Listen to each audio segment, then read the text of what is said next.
Hi everybody, Shannon Petrovich with Therapist Talks. Mental Toughness, a 10-question quiz.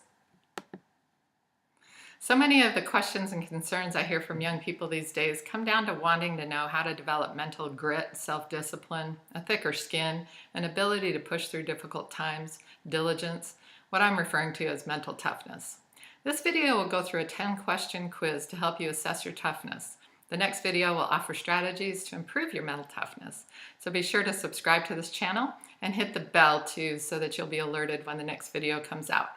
Let's assess how you're doing in the toughness in different areas of your life. Answer these questions honestly to yourself. You might find that you're tougher than you think in some areas and not so much in others. Number 1, when you run into something difficult in any situation, you tend to A, quit, B, avoid it until later, C, try to get someone else to do it for you, or D, push through it consistently to completion. Number 2, when someone challenges your ideas, for example, a teacher challenging your project idea, a boss at work challenging an idea, or a friend putting down something that you're passionate about, you tend to A, abandon it entirely, B, shelve it but keep on pondering it,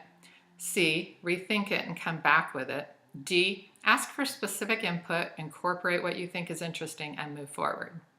3,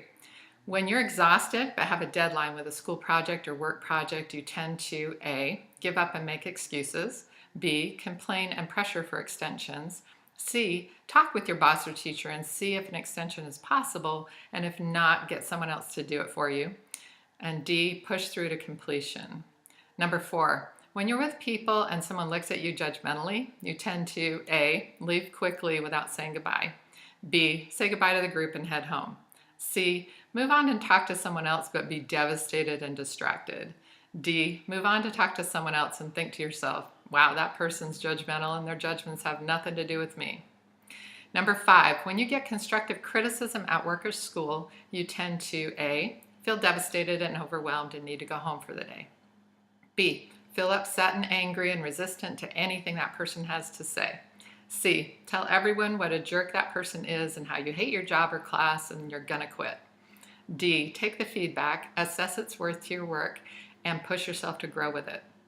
Number 6, when your living partners such as roommates, significant other, or family give you feedback, for example, about cleanliness, organization, moods, attitudes, sharing space, etc., you tend to A, be devastated and decide to move out, B, shut down and refuse to talk or listen, C, get angry and badmouth them to anyone who will listen, or D, ask for more information and let them know you'll work to remedy those things. Number 7, when your significant other talks to you about things in the relationship they would like to work through, you tend to A, collapse into tears or rage and walk out, B, verbally blast them with all the things you've been harboring about them, C, deny and argue every point to make it all about them, taking no ownership for yourself, or D, look at the feedback and commit to working on the things you can see are valid. Number 8, when times are just plain tough, like when a family member is sick and you have to muster strength to take care of them, go to work or school, be there for others, take care of yourself, and do it all for weeks or months on end, you tend to A, quit and walk out, B, complain bitterly and do the minimum, C, get sick yourself so no one will ask anything of you, or D, determine what you need to do, keep plowing on, and be as gracious as you can be. Number 9, when you make a mistake of any sort, you tend to A, cover it up and if found out, deny it and defend, B, blame others, C, own up to it but make excuses for why it happened, or D, own up to it, do your best to fix it, make amends, and find ways to assure it won't happen again. Number 10, when you struggle with disappointments of any sort, you tend to A, melt down, cry or rage, and expect that others will rescue you emotionally and or make the disappointment different so you don't have to face it. B, blame others and complain about it.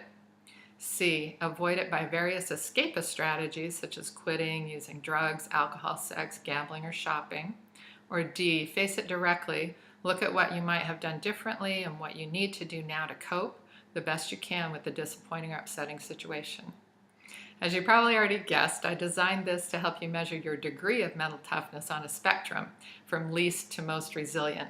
And the more A's you have, the less tough you are, and the more D's you have, the more tough you are. With the B's and C's being the poor but not as catastrophically terrible coping strategies in between.